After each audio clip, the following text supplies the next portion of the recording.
podcast vous est proposé avec la participation de Numéricable. Et de la boutique No Watch.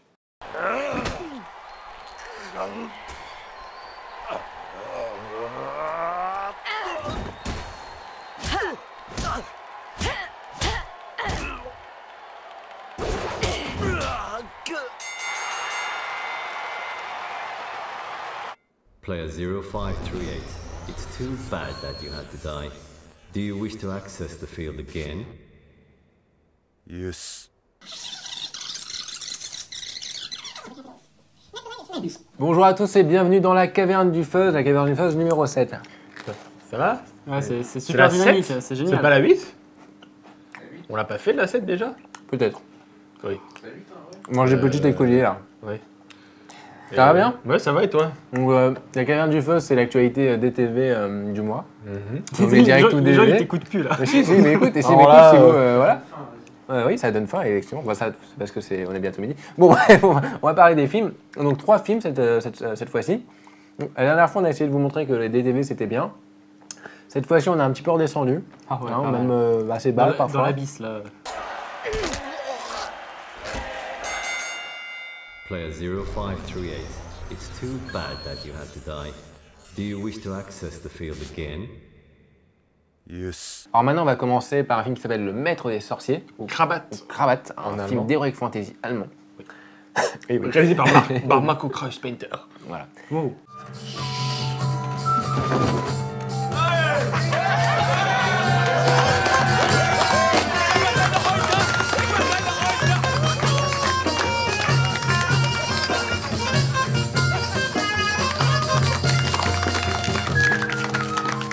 Ensuite, on va parler The Man de from The Man Earth. from Earth, un film de science-fiction, De Richard Shankman.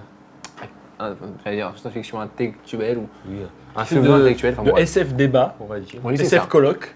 Un forum. Forum SF. Un Totalement, film non, forum. mais c'est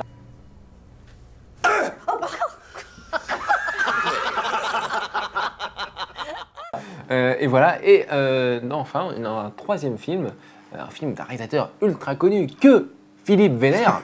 Il s'agit de Alan Smithy. Non, c'est Asso Girl 2, donc de Mamoru Oshii. De qui? Mamoru Oshii. J'aurais pas dit mieux. Oshii Mamoru. Bon, maintenant, on va parler de Krabat, De Krabat. donc l'apprenti sorcier.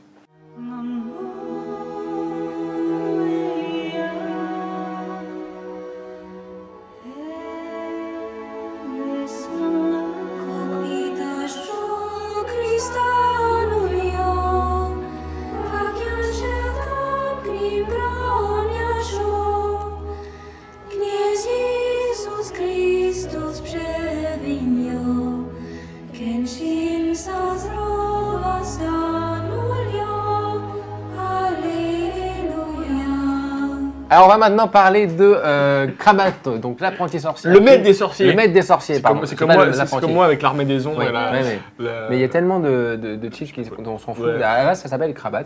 Krabat, c'est le héros qui s'appelle Oui, Krabat. il s'appelle Krabat. J'aime bien dire le nom. Quand il s'habille bien, il met des. Quand je suis chez moi, j'arrête pas de le dire. Ouais, son pote c'est Nepap, c'est ça? Et- Voilà, l'émission est foutue. Bref, donc c'était un film allemand de Marco Kreuzpainter. Voilà. Marco Kreuzpainter. Désolé pour Quelle année, ce les film Allemands qui nous écoutent. De 2009. Voilà, donc c'est une grosse production allemande plutôt, parce que c'est adapté d'un roman qui est un roman culte en Allemagne. Oui, l'auteur s'appelle, je sais plus, de Otfried Preußler. Très bien, tant mieux. Ça a déjà été adapté au cinéma. Hein. Oui, Plusieurs fois. ah bon? Ah oui, bah, en plus. C'est super connu. Oui, non, mais c'est très très connu. Et donc là, ils ont décidé de faire une adaptation, on va dire, assez fidèle du mythe.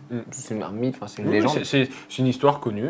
Ouais. Donc il y a eu pas mal Tout le de monde films, tu m'as dit. Ouais, 10 millions, donc c'est pas énorme, c'est pas un gros, enfin 10 millions c'est que dalle par rapport à Michael Bay, D'euros. mais oui, d'euros, oui. 10 millions, c'est une séquence pour Michael Bay. Quoi. Voilà.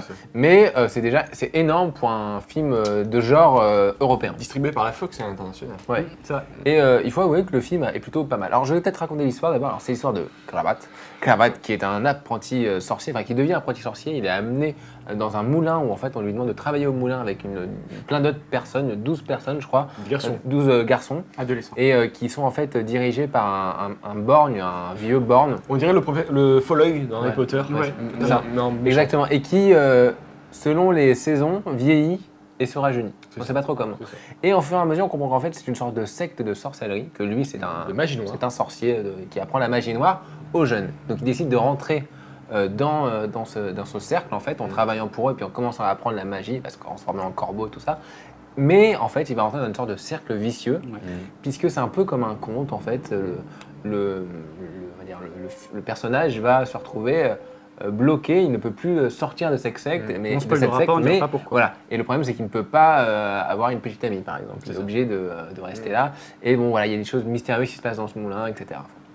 Donc, qu'est-ce que vous avez pensé de ce film? C'est très bizarre, hein, un film d'heroic fantasy allemand, on n'a jamais fait, moi j'en ai pas vu beaucoup. Pourtant, il y a quand même une culture germanique pour... Sur son fin. Ouais, mais enfin, il y a une culture germanique pour l'heroic fantasy. Fritz Lang a fait... C'est la mort de Siegfried. Voilà, exactement. La Non, revanche mais, de Krimlid. voilà. Non, mais ouais, il y a eu énormément de... Nibelungen. Murnau aussi, il n'y a pas fait. Non, c'est Diamond, c'est Fritz Lang C'est ou... Fritz Lang. C'est Fritz Lang, voilà. Il y a un film en 2 parties d'heroic fantasy. Et bien sûr, toutes ces histoires du Seigneur des Anneaux, c'est de l'anneau de Nibelungen. Voilà, exactement. Et qui donc est un... T'as dit comment Nibelungen, qui a inspiré aussi. Et Albator, Le Seigneur des... Albator, Ah oui, qui et m'a fait- voilà. Donc voilà, la mythologie... La série n'était pas Germanique. La mythologie d'heroic fantasy germanique est quand même assez importante et vous avez forcément entendu parler de certains de ces mythes. Directement ou indirectement. Voilà. Alors, donc le film Le Maître des Sorciers, c'est un film qui est très très intéressant. Je trouve ça très très intéressant. Mais C'est qu'on n'a pas trop kiffé, mais quoi. non, surtout, C'est moi, très intéressant. Non, c'est Mais, intéressant. Je trouve pas mal. la première heure, je trouve ça très intéressant. J'aimais bien voir pour une fois un film de magie où pour une fois c'est pas les riches comme dans Harry Potter, les parvenus qui ont le droit d'aller à l'école. Là, ce sont des jeunes hommes qui en bavent. J'aime bien le Ça fait se passe pendant la peste. pendant la voilà, peste, ouais. la période de la peste noire. J'aime bien le fait de les voir. En fait, c'est la magie, mais apprise à la dure en fait. Le fait que plus tu bosses dans le moulin, plus tu contribues à la communauté, plus tu as le droit d'accéder à certaines connaissances, à certains pouvoirs. Je trouvais ça très très intéressant de le voir au début, ce jeune homme qui est, au début c'est un mendiant qui peu à peu gagne la confiance de ses pairs et tout ça, et gagne la confiance, le respect de son maître aussi. Je trouvais ça vraiment pas mal. Le fait aussi qu'il tombe amoureux, mais qui ne peut pas finalement, on va dire, aller au bout de sa relation avec la jeune fille, je trouvais ça très intéressant. Son compagnon aussi, qui est joué par Daniel Brühl, qu'on a vu dans Glorious Bastard aussi, c'est un personnage qui est beaucoup plus contestataire, qui est un personnage aussi très intéressant. Tout l'apprentissage est vraiment vraiment pas mal foutu, mais ce qui est un peu dommage, je trouve, c'est que dans la deuxième heure, ça évolue pas en fait. On reste toujours dans ce côté soupçon, complot, non-dit et quiproquo, et j'aurais bien voulu que ça passe à un niveau supérieur en termes d'action. Et finalement, tout reste au même niveau et ça n'explose jamais en fait. On va dire que ça explose dans les 10 dernières minutes, et j'aurais bien voulu que c'est un peu plus d'ampleur. Un peu plus d'ampleur. Je trouve ça un peu dommage. On va dire que c'est pas vraiment un film d'action en fait. Malgré ce qu'ils veulent le vendre avec l'habillage, tout ça du DVD, tu te rends compte que tu as une scène d'action, elle est assez kitsch. Et d'ailleurs, c'est toi, parce que quand Plus tu de vois, bâton. Ouais, quand tu vois le budget qu'il a eu et finalement le visuel, c'est vrai qu'au tout début, quand tu regardes ce film, il est vraiment bien étalonné, c'est une belle image, Très soigné. c'est très soigné. Très soigné. Tu te dis, tiens, je vais en prendre plein les yeux quand même. Et finalement, ça reste, dans le concept et après dans son développement, ça reste quand même très confiné. Tout à fait. Justement, dans ce moulin où il y a l'élevage de sorciers. Oui. Et en L'endoctrinement aussi. l'endoctrinement, Il y a ça. un mec qui parle. Moi j'élève les sorciers au gars. C'est le berger. Ouais, Le poulet, le sexy, ouais, balance les un peu de magie noire et un Non, petit peu de mais- travail, et puis voilà. et- Père du crasse, quoi. Clairement, c'est vrai que moi j'aime bien aussi, comme toi, tout ce début où tu sais pas trop où tu vas en fait. Tu es avec Krabat. Cravate. Krabat. Cravate. T'es- J'arrête pas de le dire dans le film. T'es- Tu sais même pas pourquoi lui il dit il préfère aller là qu'ailleurs ou pourquoi il reste. Enfin, je sais pas, t'es porté par une sorte d'aura bizarre que j'aime beaucoup dans ce film. Oui, mais je suis d'accord avec toi parce que tu vois, on sait que le personnage du maître il est maléfique, mais on sent que le personnage de Krabat il est tellement content d'appartenir à un Oui, groupe, de faire c'est partie, ça. que du coup il est fasciné. Alors- Et vaut mieux ça que rien en Puis fait. finalement, il fait partie quand même d'un mini-groupe. Hein. C'est ça. Mais il le lâche pour justement avoir une bouffée d'air, on va dire, C'est ça. et faire appartenir à ce groupe, lui créer quelque chose de très fort. Et en fait, c'est vrai que la suite, comme toi tu l'as dit, elle tombe à plat. Ça retombe. Ouais, et ça retombe. c'est vraiment dommage parce qu'il avait tout pour faire un film vraiment qui nous tenait en haleine jusqu'au bout. Ouais, bon, c'est un film qui dure 2 heures. Oui. Voilà, c'est un peu long. C'est long. Ce qui est intéressant, c'est vrai que c'est intéressant, mais 5 minutes, hein, de voir une mythologie et un côté, un heroic fantasy traité différemment que d'habitude, avec c'est-à-dire les côtés un peu épiques, etc. Enfin, c'est intéressant de voir quelque chose de différent de ce que nous a habitué Hollywood, entre guillemets. avec quelque chose donc finalement de plus germanique, de plus auteur, un peu plus lent, Mais attention, d'un c'est peu plus plus, vraiment de un l'heroic peu plus fantasy. rythmé hein. quoi. Et exactement, C'est de la- le c'est de la seul problème c'est que mythologie, hein. Dark on a- fantasy on a- à la rigueur. non, mais non, en fait, on pense que c'est ça, mais finalement, on est plus dans l'univers du conte. Oui. On est Ouais. plus dans un conte façon les frères Grimm. Conte moral. On dirait le petit poussé, Conte mais, moral, c'est ça. mais version germanique, quoi. C'est ça, c'est un peu le Là, Perron. on C'est va pas un vous conte sortir moral. une épée Voilà. et fracasser dans Et le une problème, guerre, c'est que du coup, quelconque. la première heure, c'est vraiment de l'exposition. Donc ça, c'est intéressant, mais c'est lent. Moi, contrairement à vous, j'ai plutôt bien aimé la deuxième partie, et j'ai trouvé la première partie assez chiante, assez lente, un peu trop dans l'expo. Franchement, il est dur à voir ce film. Je sais pas. La deuxième partie m'a plus intéressé. Je me suis dit, ah ok, donc c'est un conte. Enfin, ok, il y a un conte moral, pourquoi pas. Ça peut être bien, je comprends le truc. Mais toute la première partie où on sait pas trop vers où ça va passer, c'est les sorciers, les heroic fantasy, ces choses qui ont été vues et revues. Ouais. Et malgré un traitement différent, ben, je trouve que ça tombe un peu à plat. Et pourtant, c'est une très grosse prod. Hein. Le film pas trop aimé non plus la fin, alors. Mais si la fin, j'ai apprécié. À la fin, j'étais vraiment plus dedans parce que j'ai compris que c'était pas les mêmes ambitions en fait. Et là, je comprenais le truc. Voilà. Donc là, j'ai vraiment suivi la fin. La tentative, la fin m'a vraiment intéressé. La proposition est vraiment intéressante, je trouve. Cette tu vois, idée de le traiter de cette manière-là. Du space opéra suisse, là, j'ai oublié le nom du film. Le Cargo. Ouais, Cargo, voilà, c'est assez intéressant de voir des films germaniques. Mais Cargo se déployait dans l'espace, c'est le cas de le dire, voilà. Mais c'est vraiment. Ouais, mais c'est vrai que c'était un peu plus réussi. Dans ce mais c'est bien parce que c'est vraiment une façon de faire un peu plus, on va dire, austère, mais qui apporte quelque chose. Donc si ça vous intéresse, ça peut vous intéresser, vous aimez bien le genre et que vous aimez bien voir des choses un peu différentes. Mais je pense pas que ça vous passionnera plus. Après, super budget, très beau comme Cargo d'ailleurs. Les mecs ont fait un super boulot, même s'il y a des trucs un peu kitsch. La lumière, il y a des trucs avec les flammes et tout. C'est intéressant. J'aimais bien, moi, c'est les personnages. Après, j'aime bien moi aussi. Après, les mecs, on n'a pas payé. Ce groupe, en fait. On n'a pas payé pour le voir. Moi, j'aurais acheté le DVD, j'aurais été vénère. Oui, ouais.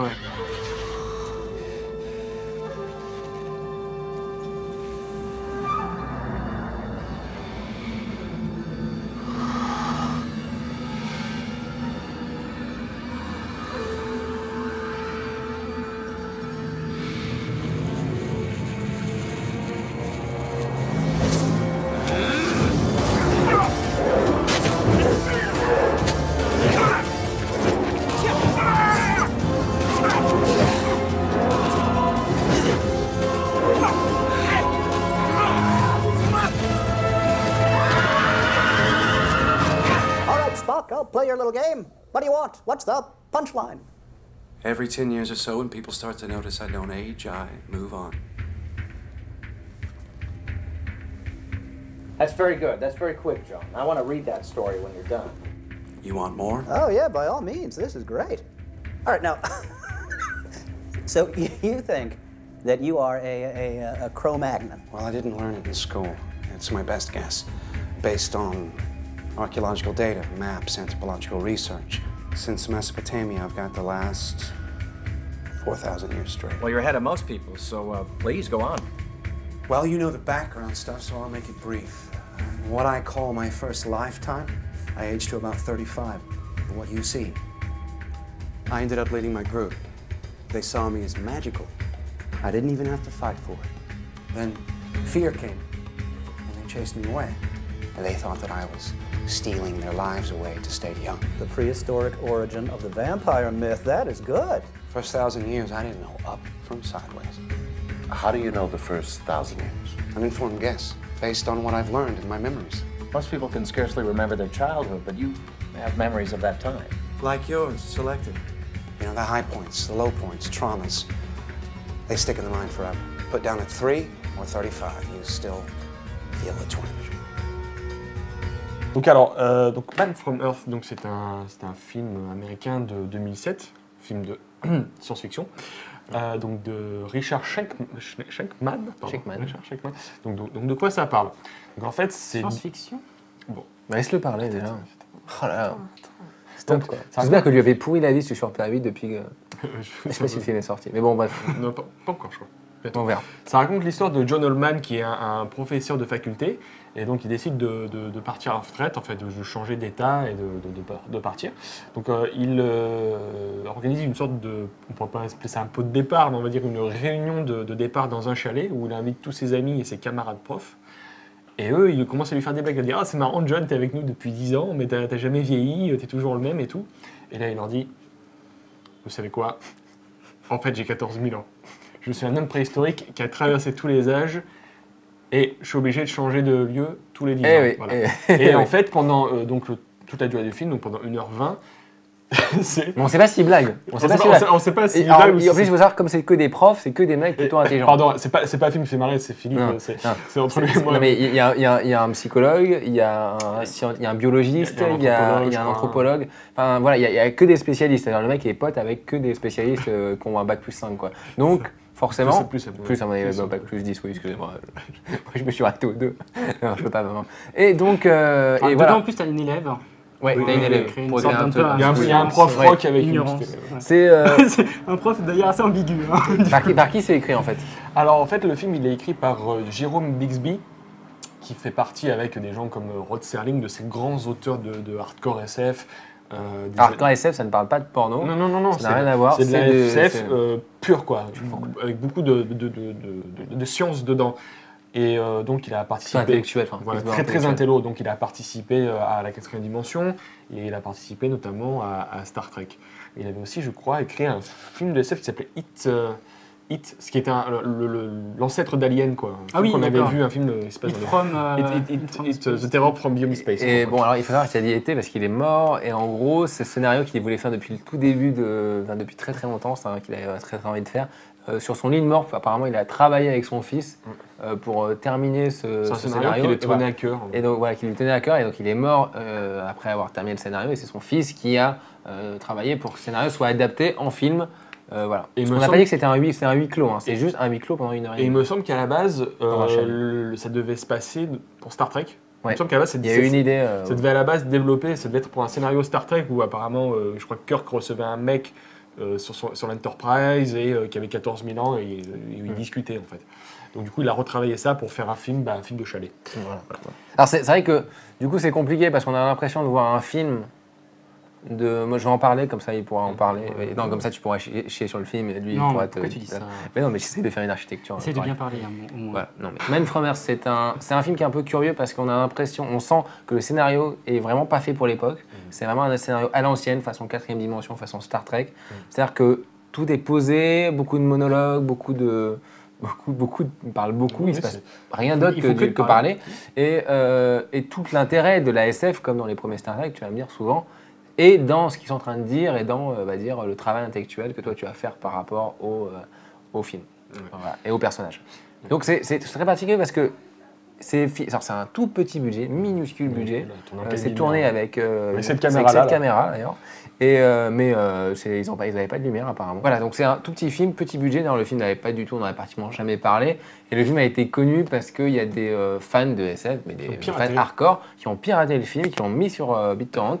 Et qui l'ont téléchargé. Il y a eu commencé à avoir un petit buzz sur Internet entre les fans de SF qui se sont téléchargés le film au fur et à mesure. Et ça a fait un buzz. Et le buzz a fait qu'il y a eu une sorte de hype autour du film. C'est devenu connu un peu partout. Et du coup, ils ont réussi à vendre le film, à en faire un DVD correct et qui arrive même en France, quoi. Donc voilà, c'est vraiment un film qui a eu la chance d'avoir des fans de SF hardcore qui se sont appropriés le film, qui ont vu l'intérêt de ce film. Et d'ailleurs, même toi, on avait entendu parler un peu avant. J'en avais entendu parler. Voilà, donc le buzz est quand même arrivé jusqu'à nous, quoi. Moi, c'est un film que je trouve intéressant. Je trouve plutôt bien travaillé en termes de scénario. C'est clair que le scénario, tu as l'impression de voir un scénario à l'ancienne, quoi. Bien travaillé, bien écrit, qui ne va pas chercher le spectaculaire, mais va plutôt chercher l'écriture. Mais dans ce cas-là, effectivement, on pense qu'on est peut-être plus dans une sorte de série télé. Et c'est vrai que ce qui m'attriste peut-être, c'est à la limite, ça aurait peut-être été mieux de faire une pièce de théâtre de ce truc. Ou un roman. Ou un roman. Ouais, à la Asimov, ou ça peut ça parle. Non, mais une pièce de théâtre, ça aurait été intéressant parce qu'ils sont tous que dans le chalet, il n'y a pas de plan spécialement intéressant. Enfin, il ne se passe rien, il n'y a pas de réel. Oui, mais c'est pas grave, au moins tu as l'enchaînement des théories qui arrivent. Et ou pourquoi pas, par exemple, si tu voulais vraiment faire un film vraiment particulier, mais là je pense qu'il n'avait pas du tout le budget, faire un film à l'ancienne, quoi, carrément en noir et blanc, qui aurait été une sorte de référence, tu vois, qui se serait passé dans les années 50, enfin un truc comme un faux épisode de la 4e dimension. Là, un métafilm. Voilà, un métafilm peut-être. Mais c'est vrai que là, ça pêche énormément. Donc il faut vraiment être un fan de SF pour s'y intéresser. Moi, je trouve ça quand même intéressant. J'ai réussi à tenir 1h30. Ce qui m'intéresse dans ce film, c'est que à chaque fois qu'ils te mettent un argument absurde, genre je suis un homme préhistorique, ils te balancent 55 arguments historiques et biologistes pour non, je te parlais pas de ça. Je te disais que l'argumentation à chaque fois après, en termes de scénario, permet de soutenir généralement les thèses qu'il aborde et qui semblent ridicules. Sauf vers la fin où ça commence vraiment à sentir fallait vraiment moderniser le scénario. Mais bon, c'est intéressant. C'est pas un truc incroyable, mais c'est vraiment intéressant. Je pense que si vous êtes fan de SF, bon voilà. Donc, non, mais alors on va peut-être laisser Philippe. Comme ça, après, tu vas pouvoir me contredire à souhait. C'est plus pour toi, hein, comme ça. Vas-y, Philippe. Alors, moi, j'ai vraiment un très gros problème avec ce film que je trouve pas du tout adapté. C'est pas le bon format. Film, non, on fait pas un film comme ça. D'une part, parce que la mise en scène n'est pas bonne. C'est que des gens qui parlent, il faut se le rappeler. C'est que des chants contre chants complètement fades. Les personnages ne sont pas bien exploités en soi. Moi, j'ai vraiment cette sale impression qu'on fait un film juste pour... On a des idées, on l'étale sur papier et hop, après je vais faire des chants contre chants des mecs qui vont parler de ces idées-là. Il faut savoir déjà que c'est vachement absurde comme thème. Sympa, hein, moi j'aime bien l'idée, mais il le développe tellement avec des twists absurdes. Le mec, pendant 14 000 ans, il a rencontré les bonnes personnes au bon moment. Il est la bonne personne au bon moment. C'est complètement bizarre. Oui, c'est The Man. Ouais, bon bah The Man quoi. Clairement, en fait, là où ça pêche mais le plus, et ça en devient insupportable, c'est que là où réussissait Lumet dans 12 Angry Men, donc les 12, j'allais dire les 12 hommes en colère. 12 hommes en colère. C'est-à-dire qu'il parlait d'un homme qui était entre soit la vie ou la mort. Clairement, il y avait un réel enjeu. Là, il n'y a pas d'enjeu. Là, c'est plat. Il parle pour parler. Moi, je veux bien, mais au bout d'un moment, c'est de la masturbation. C'est pseudo-intellectuel, parce que c'est quoi? C'est juste je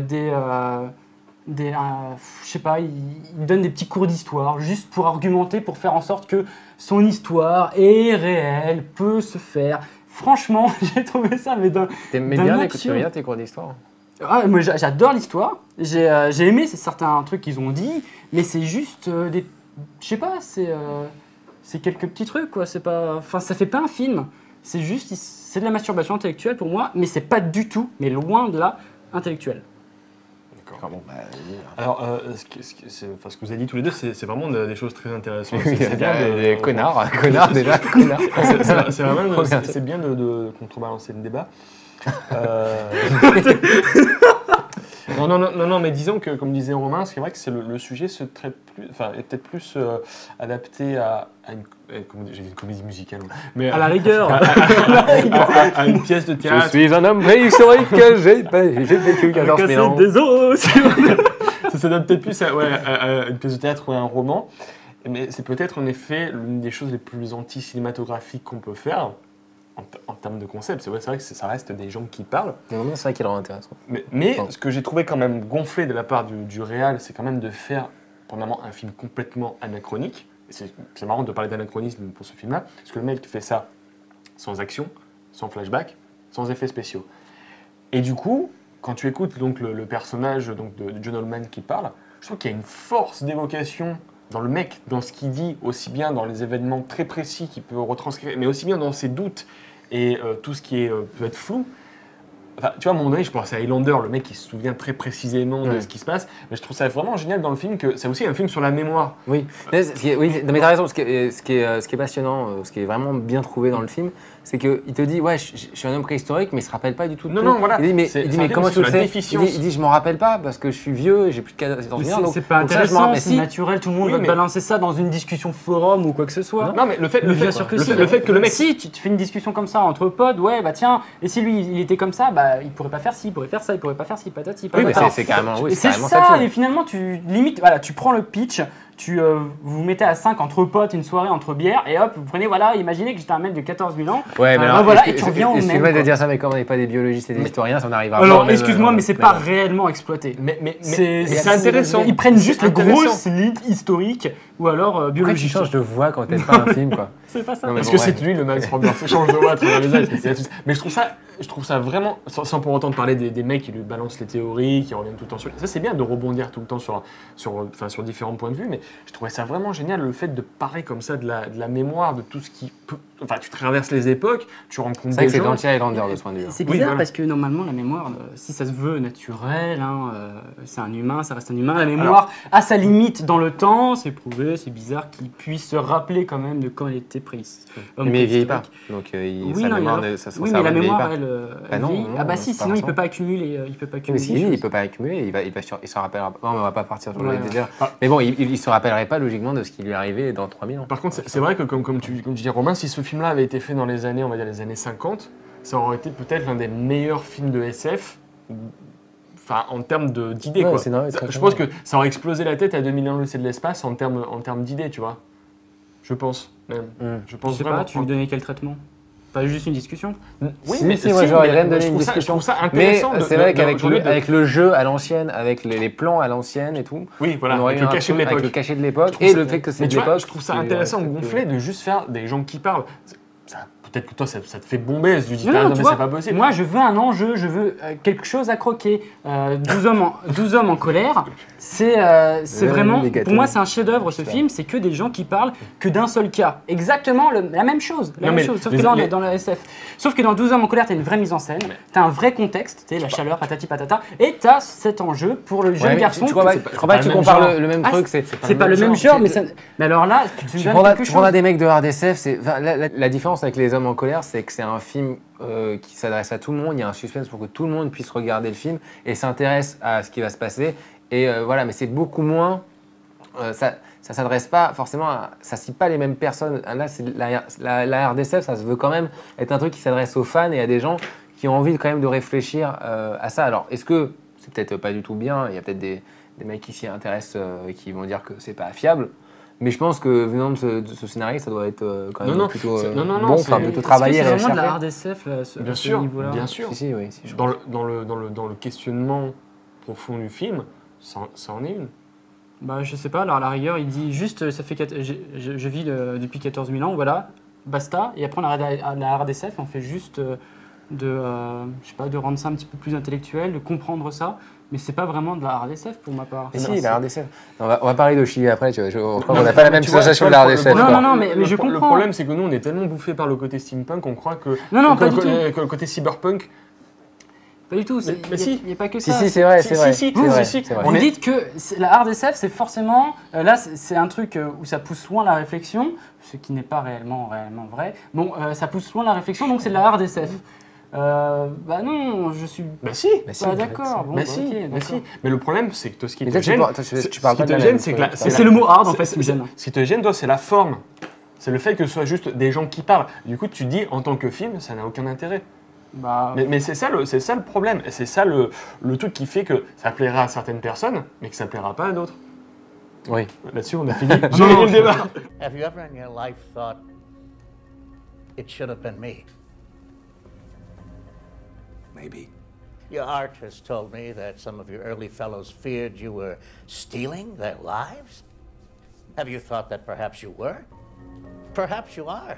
There have always been legends of such a thing, a creature, not quite human, taking not the blood, but the life force itself. My God, Will. Unconsciously, perhaps, by some biological or psychic mechanism that we can only guess at. I'm not saying you would do such a thing deliberately. I'm not saying that you would even know how to. Would you? But would such a thing be fair? So you believe me then? I'm only exploring what you have said. Whether I believe it or not is of no importance. We will die. You will live. Will you come to my funeral, John? Hey, Will. You've gone too far. John didn't ask to be what he is. And we did not ask to hear about it.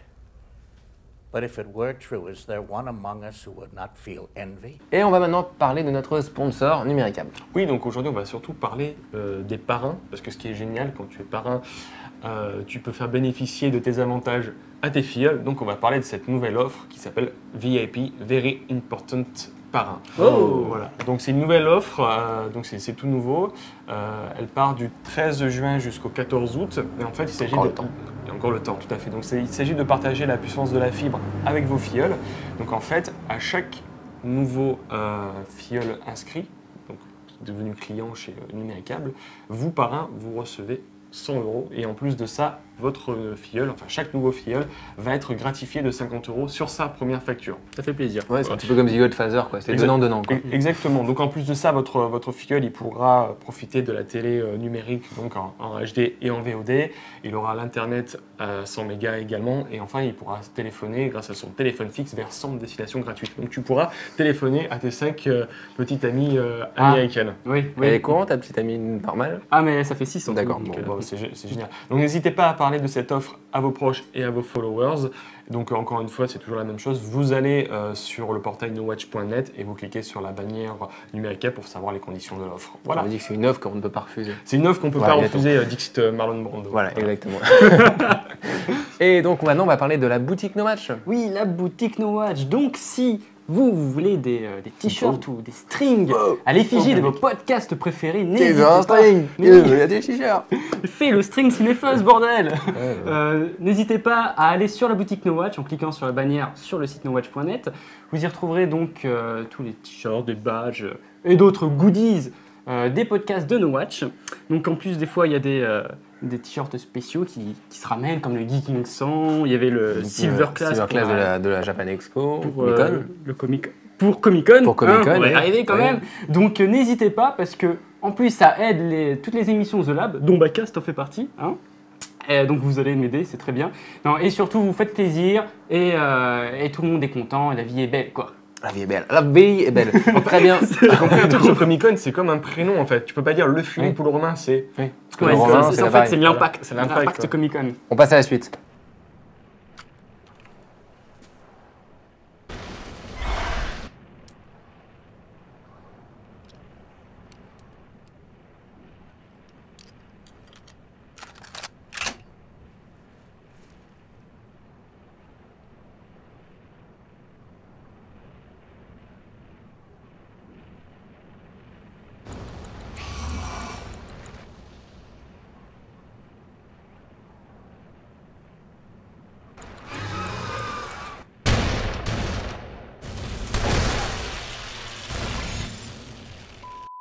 Bon bah donc Man from Earth, un film qui divise, vous devez vous étonner, vous devez vous dire pourquoi est-ce qu'on est là oui, chez moi. Alors, pourquoi On a eu un petit souci. Il y a un petit souci, c'est que il se trouve que les bandes de la critique de Mamoru Oshii ont disparu. Ouais, littéralement disparu.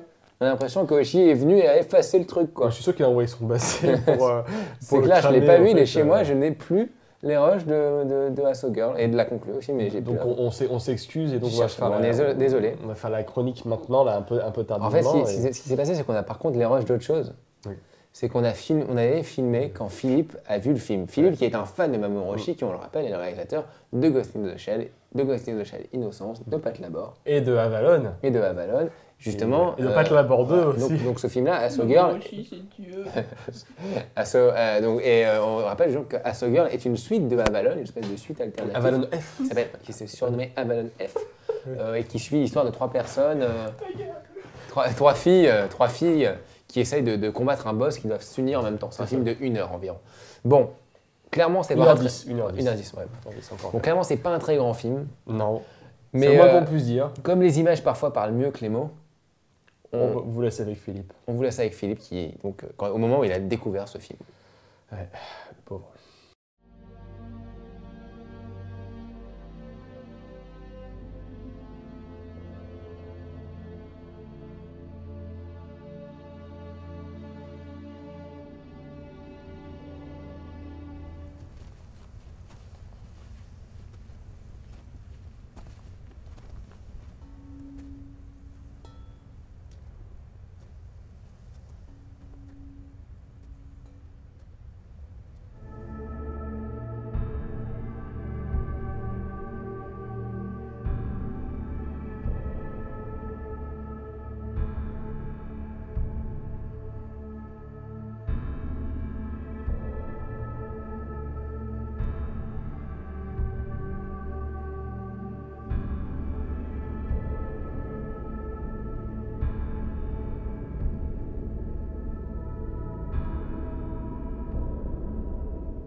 Philippe. Philippe.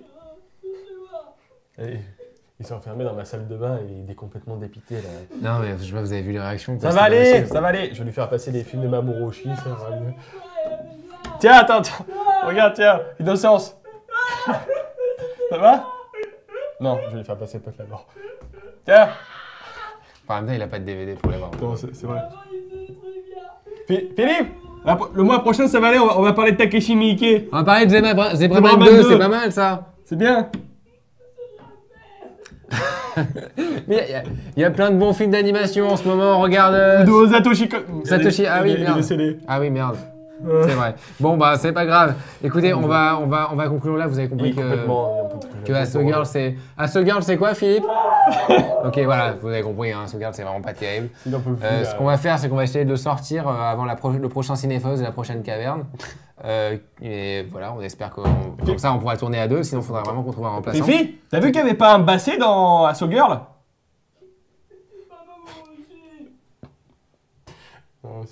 Non, bah c'est bon.